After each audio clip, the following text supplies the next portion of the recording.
سورۃ البقرہ کی آیت نمبر 62۔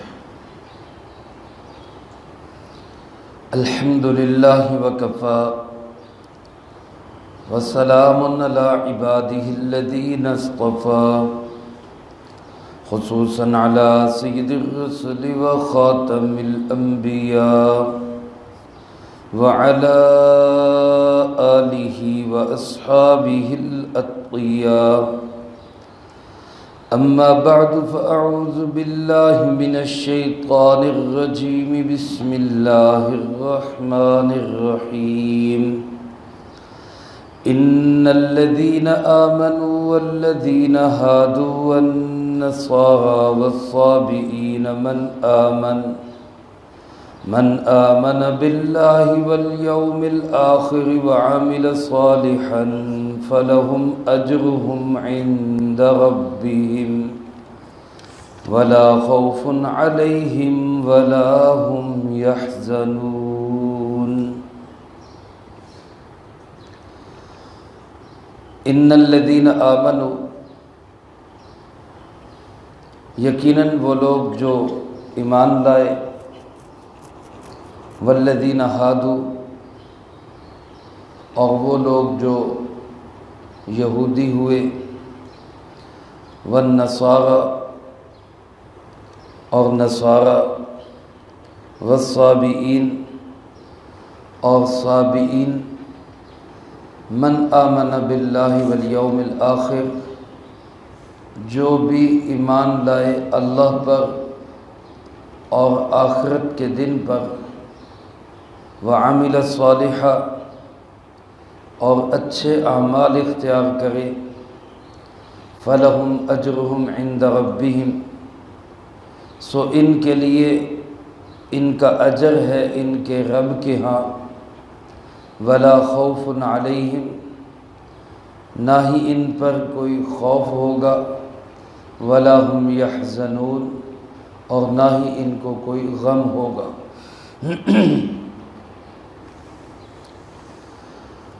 اس سے پہلے آیات مبارکہ میں بھی تذکرہ اور سلسلہ چلا آ رہا ہے بنی اسرائیل کا، اور اس کے بعد اگلی آیات میں بھی انہی کا ذکر ہے۔ درمیان میں اس ایک آیت مبارکہ میں اللہ رب العالمین نے بطور فرمان شاہی ساری دنیا کے تمام انسانوں کو کامیابی، نجات، بخشش اور عزت کا ایک راستہ دیا ہے۔ چونکہ پیچھے سلسلہ چلا آ رہا ہے کہ بنی اسرائیل کے لوگ جو اس زمانے میں جناب نبی پاک صلی اللہ علیہ وسلم کے زمانے میں، نزول قرآن کریم کے زمانے میں زیادہ تر یہودی کہلاتے تھے، آج بھی وہی ہیں یہودی بنی اسرائیل کے لوگ، اور دوسرا طبقہ ان کا نصارہ اور عیسائی۔ تو اللہ پاک نے بہت ساری ان کے آباء و اجداد کی سازشیں، مکاریاں ذکر کی، اور اس کے ساتھ ساتھ اپنے انعامات کا ذکر کیا۔ تو اب ہو سکتا ہے کسی کے ذہن میں آئے، ان میں سے کسی کے ذہن میں آئے یا کسی اور کے ذہن میں آئے کہ آخر کوئی نجات کا راستہ بھی ہے یا نہیں، کوئی اللہ کے عذاب سے بچنے کا راستہ بھی ہے یا نہیں ہے، کوئی دنیا آخرت کے اندر عزت پانے کا بھی کوئی راستہ ہے۔ تو اللہ پاک نے اس راستے کا ذکر کیا کہ وہ راستہ کیا ہے، ساری دنیا کے تمام انسانوں کو مخاطب کر کے بتایا کہ وہ راستہ ایک ہی ہے، اللہ رب العالمین پر اور آخرت کے دن پر اور تمام ایمانیات پر جن پہ ایمان لانا ضروری ہے، ان سب پر ایمان لے آؤ، اعمال اچھے بنا لو، چاہے کسی بھی طبقے سے تمہارا تعلق ہے، اللہ پاک تمہیں آخرت میں بھی عزت دے گا، دنیا میں بھی کامیابی عطا کرے گا۔ ساری دنیا کے انسانوں کے لیے پیغام ہے۔ آج کا یہودی، آج کا عیسائی، آج کا لبرل، آج کا بے دین، آج کا ملحد، وہ بھی سب اللہ کے اس فرمان شاہی سے اور اس ایک بہترین پیشکش سے فائدہ اٹھا سکتا ہے۔ جیسے دنیا کے اندر کسی مملکت کے اندر کوئی وقت آتا ہے، کوئی موقع آتا ہے، ایک بادشاہ اعلان کرتا ہے کہ بھائی جتنے بھی میرے ملک کے اندر اس سے پہلے اپنے رہے، پرائے رہے، مجرم رہے یا یہاں پر صحیح انسان بن کر رہے، کوئی بھی طبقہ ہو، ان سب کے لیے عام معافی کا اعلان ہے، لیکن شرط یہ ہے کہ وہ یہ کام کر لیں، سارے کے لیے معافی کا اعلان ہے۔ اسی طرح اللہ پاک نے ان کو ایک راستہ دیا، فرمایا ایمان والے ہوں، یہودی ہوں، نصارہ ہوں، صابی ہوں، کوئی بھی طبقہ ہو، ایمان لے آئے، اعمال صالحہ اختیار کر لے، اللہ فرماتے ہیں ان کے لیے نجات بھی ہوگی، دنیا میں بھی، آخرت کے اندر۔ اس کے بعد پھر بنی اسرائیل کا ہی ذکر کیا ہے، لیکن یہاں درمیان میں اللہ پاک نے فرمایا ان الذین آمنوا، بے شک وہ لوگ جو ایمان لائے۔ یہاں ایمان والوں سے مراد بعض علماء فرماتے کہ وہ لوگ ہیں جنہوں نے صرف زبانی اسلام کو قبول کیا، اس میں ایمان والے بھی داخل ہیں، اس میں منافق بھی داخل ہیں، چاہے اوپر سے ایمان لائے۔ اور بعض حضرات نے لکھا ہے کہ اس سے مراد وہ ایمان والے ہیں جو پہلے نبیوں پر ایمان لائے، کیونکہ آگے ایمان کا ذکر پھر آ رہا ہے الگ سے، لہذا یہاں سے ایمان والوں سے مراد وہ جو سابقہ انبیاء علیہ السلام پر ایمان لانے والے۔ والذین ہادوا، دوسرا طبقہ وہ لوگ جو یہودی بنے۔ ان کو یہودی کیوں کہا جاتا ہے؟ بعض علماء نے اس کی ایک وجہ یہ لکھی کہ چونکہ یہ سب چلے حضرت یعقوب علیہ السلام کے بیٹوں سے، حضرت یعقوب علیہ السلام کے بیٹوں میں سے جس طرح ایک بیٹے کا نام یوسف ہے، ایک کا نام بنیامین ہے، اسی طرح ایک بیٹے کا نام تھا یہودا۔ اس یہودا کی اولاد یہ ساری یہودی کہلاتی ہے، اور یہ چونکہ نسلی مذہب ہے، کوئی تبلیغی مذہب نہیں ہے۔ جیسے ہم مسلمان تبلیغ کرتے ہیں، کوئی بھی مسلمان ہو جائے وہ مسلمان کہلاتا ہے، یا عیسائی تبلیغ کرتے اپنی، کوئی بھی شخص عیسائیت کا دین اختیار کر لے وہ عیسائی کہلاتا ہے۔ لیکن یہودی اپنی تبلیغ کرتے بھی ہیں تو کسی کو یہودی تسلیم نہیں کرتے۔ یہودی صرف وہی ہوگا جو نسلاً یہودی ہوگا، خاندان یہودی سے تعلق رکھے گا۔ اور بعض علماء نے فرمایا کہ ان کو یہودی اس لیے کہتے ہیں کہ جب انہوں نے بچھڑے کی عبادت کی اور اس کے نتیجے میں ان پر اللہ کی طرف سے توبہ کی قبولیت کے لیے یہ شرط لگائی گئی کہ خود اپنے ہاتھ سے جنہوں نے عبادت کی ہے، عبادت نہ کرنے والے ان کو قتل کریں۔ پیچھے اس کا تذکرہ ہو چکا ہے۔ تو وہاں پہ جب ان کی توبہ قبول ہوئی تو انہوں نے پھر وہاں ایک لفظ بولا، انا ہدنا الیک، اللہ ہم تیری طرف رجوع کرتے ہیں، ہدنا۔ اس ہدنا کے لفظ سے یہ یہودی بنے، یعنی وہ وقت تھا جب یہ اللہ کی طرف رجوع کرنے والے بنے، اسی سے ان کا مذہب یہودی نام پایا۔ اور تیسرا طبقہ فرمایا والنصارى، نصارہ اس سے مراد عیسائی ہے۔ ان کو نصارہ کیوں کہا جاتا ہے؟ اس کی بھی علماء نے دو وجہ لکھی۔ ایک وجہ تو یہ لکھی کہ حضرت عیسیٰ علیہ السلام جس بستی کے رہنے والے، جس شہر کے رہنے والے تھے، اس شہر کا نام تھا ناصرہ، تو ناصرہ سے ان کو نصارہ کہا گیا۔ جس طرح ہمارے پیارے آقا جناب محمد کریم خاتم النبیین صلی اللہ علیہ وسلم، مکہ آپ کی جائے ولادت ہے، مکہ مکرمہ، اس لیے آپ کو مکی بھی کہا جاتا ہے۔ مدینہ منورہ آپ کا دارالہجرت ہے، اس لیے آپ کو مدنی بھی کہا جاتا ہے۔ تو مکی اور مدنی کہلاتے ہیں جناب نبی پاک صلی اللہ علیہ وسلم شہروں کی طرف نسبت کرتے ہوئے، اسی طرح اس شہر کی طرف نسبت کرتے ہوئے حضرت عیسیٰ علیہ السلام اور ان کے ماننے والوں کو نصارہ کہا گیا۔ اور بعض علماء نے اس کی وجہ یہ لکھی کہ حضرت عیسیٰ علیہ السلام نے جب دین کی تبلیغ کا آغاز کیا، کچھ لوگوں نے مخالفت کی، انہی یہودیوں نے حضرت عیسیٰ علیہ السلام کی مخالفت کی، تو اس وقت انہوں نے یہ آواز لگائی کہ من انصاری الی اللہ، اللہ کے لیے کون میرا مددگار بنے گا؟ تو بعض جو ان کے ماننے والے تھے انہوں نے کہا نحن انصار اللہ، ہم اللہ کے مددگار بنیں گے۔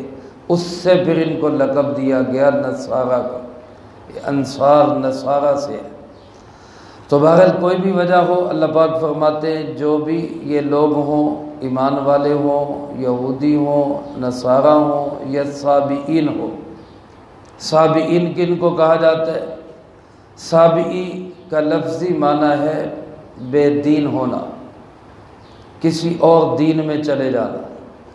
اس لیے جب رسول اللہ صلی اللہ علیہ وسلم پر صحابہ ایمان لاتے تو مشرکین عرب ان کو کہا کرتے یہ صابی ہو گئے۔ صابی کا مطلب انہوں نے دین چھوڑ کر کوئی اور دین اختیار کر لیا۔ قرآن کریم میں جن کو صابئین کہا گیا، ان سے مراد کون لوگ ہیں؟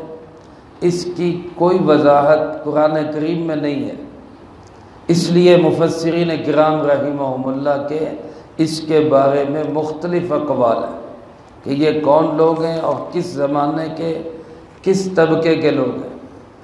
زیادہ صحیح بات حضرت مولانا عبدالحق صاحب رحمۃ اللہ علیہ نے تفسیر حقانی میں لکھی ہے کہ یہ حضرت سیدنا ابراہیم علیہ السلام کے زمانے کے لوگ ہیں، لیکن ان کے عقائد کے اندر بہت سارا بگاڑ تھا۔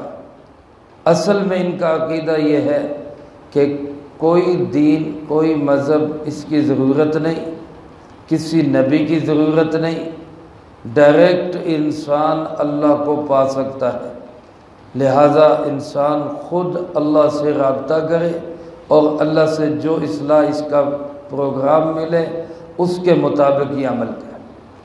آج کل ان کی اگر شکل اور نسل دیکھنی ہو تو یہ جو ملحد اور بے دین لوگ اور حدیث کے منکر لوگ، پرویزی چکڑالوی قسم کے لوگ، یہ سب انہی سابئین کی شکل ہے۔ ان کا عقیدہ اور نظریہ یہ ہوتا تھا کہ کوئی دین، کوئی مذہب نہیں، بس جو جس دین سے اچھا لگے وہ لے لو۔ یہ سارے ملا جلا کے بن جاتے سابئی۔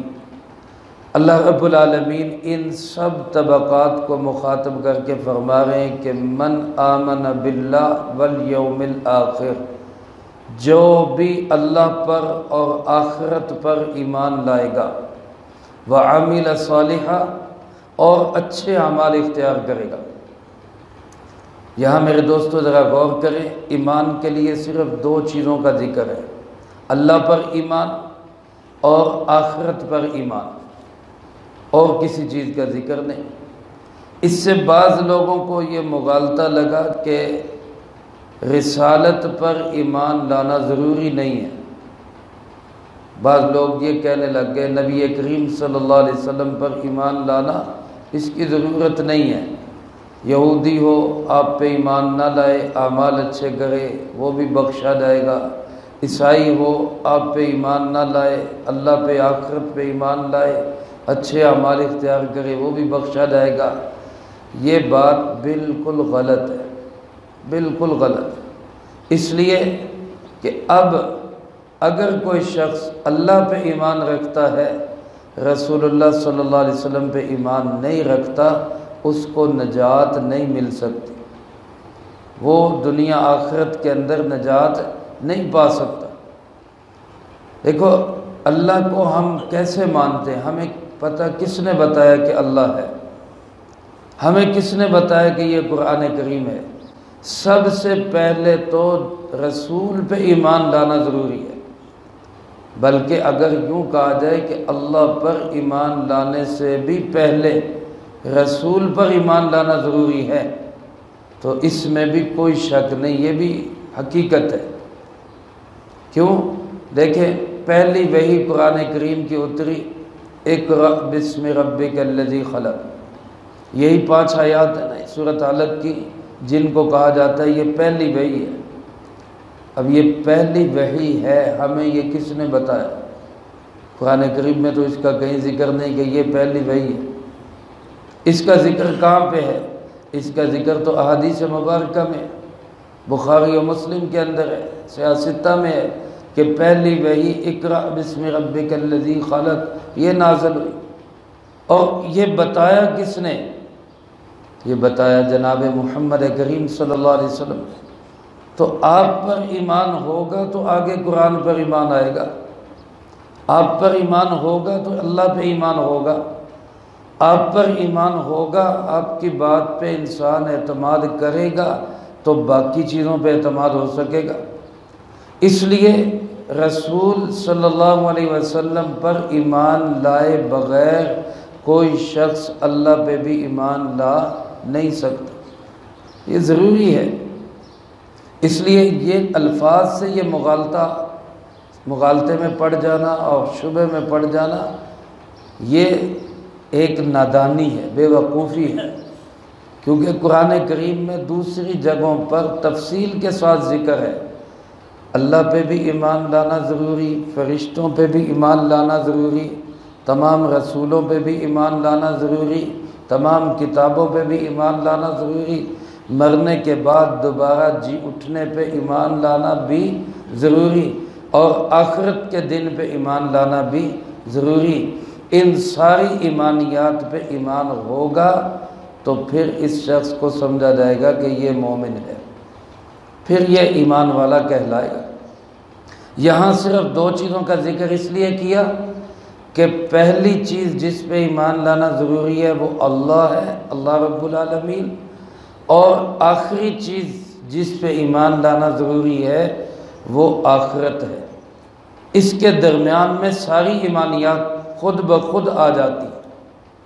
جیسے اللہ رب العالمین کو کیا کہا جاتا ہے؟ رب المشرق والمغرب، مشرق کا بھی رب اور مغرب کا بھی۔ تو اس کا کیا مطلب ہے کہ مشرق اور مغرب کا رب تو اللہ ہے، درمیان میں کسی چیز کا رب نہیں، یا مشرق اور مغرب میں سب کا بن گیا، یا کوئی انسان کہے زمین سے آسمان تک، اس کا کیا مطلب ہوتا ہے؟ یہ زمین سے ہے یا آسمان سے، یا درمیان میں خلا بھی سارا داخل، صبح سے شام تک، کیا مطلب ہوتا ہے؟ یعنی پورا وقت۔ اسی طرح اللہ اور آخرت پہ ایمان کا مطلب تمام ایمانیات پر ایمان رکھا۔ یہاں سے لوگ شروع ہو جاتے ہیں بین المذاہب ہم آہنگی کہ جناب جی سارے مل جاؤ جی سارے، اور پھر بعض لوگ تو یہاں تک کہہ دیتے ہیں انسانیت پہلے ہے مذہب بعد میں، انسانیت پہلے ہے مذہب بعد میں۔ یہ نرا دھوکہ ہے۔ بظاہر جملہ بڑا خوبصورت ہے، جملہ بڑا اچھا لگتا ہے یار، انسان کا خیال، لیکن یہ ایسے ہی ہے جیسے کوئی شخص یہ کہے کہ میرے بھائی بہن پہلے ہیں اور ماں باپ بعد میں، حالانکہ پہلے ماں باپ ہوتے ہیں پھر کیا ہوتے ہیں؟ بہن بھائی ہوتے ہیں۔ دیکھو ہمارا پہلا تعلق اللہ کے ساتھ ہے، مخلوق کا سب سے پہلے تعلق کس کے ساتھ ہے؟ خالق کے ساتھ، اسی کا نام مذہب ہے، خالق کے تعلق کا نام ہی مذہب ہے۔ اور ہم انسانیت کا خیال بھی تب کرتے ہیں ہمارے خالق نے ہمیں کہا ہے، اللہ نے ہمیں کہا ہے انسانیت کا خیال کرو۔ تو پہلا تعلق مذہب کا ہے، پھر اس کے بعد دوسرا تعلق انسانیت کا ہے۔ اگر ہم پہلے کہیں جی انسانیت پہلے اور مذہب بعد میں، تو پھر یہ ایسے ہی ہے جیسے کوئی انسان کہے کہ بہن بھائی پہلے اور ماں باپ بعد میں، حالانکہ ماں باپ پہلے ہیں اور بہن بھائی بعد میں۔ اس لیے مذہب سب سے پہلی اساس اور بنیاد ہے۔ الحمدللہ ہم مسلمان ہیں، اللہ ہمیں اسی اسلام اور ایمان پر موت نصیب فرمائے۔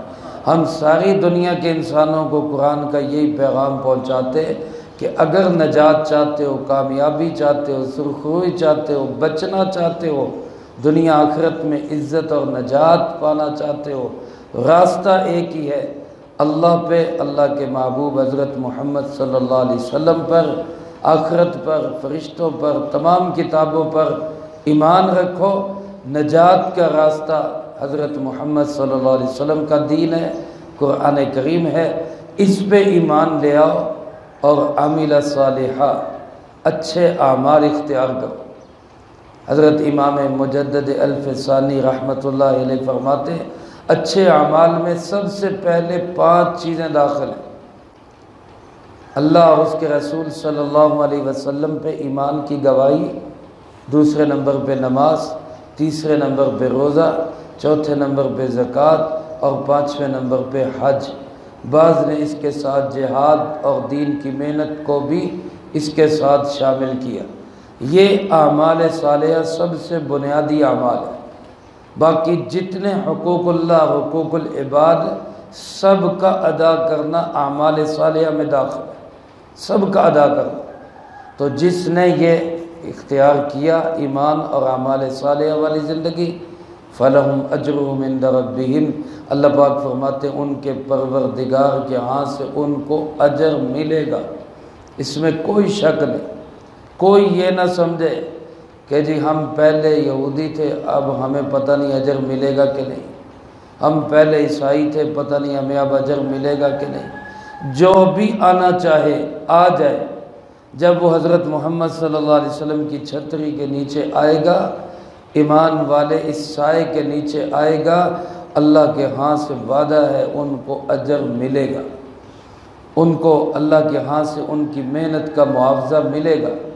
اور لا خوف علیہم، نہ دنیا کے اندر ان پر کوئی خوف ہوگا، ولا هم یحزنون، نہ آخرت کے اندر ان پر کوئی غم ہوگا، یا نہ اپنی ذات کا کوئی خوف ہوگا، نہ اپنے پیاروں کا کوئی غم ہوگا۔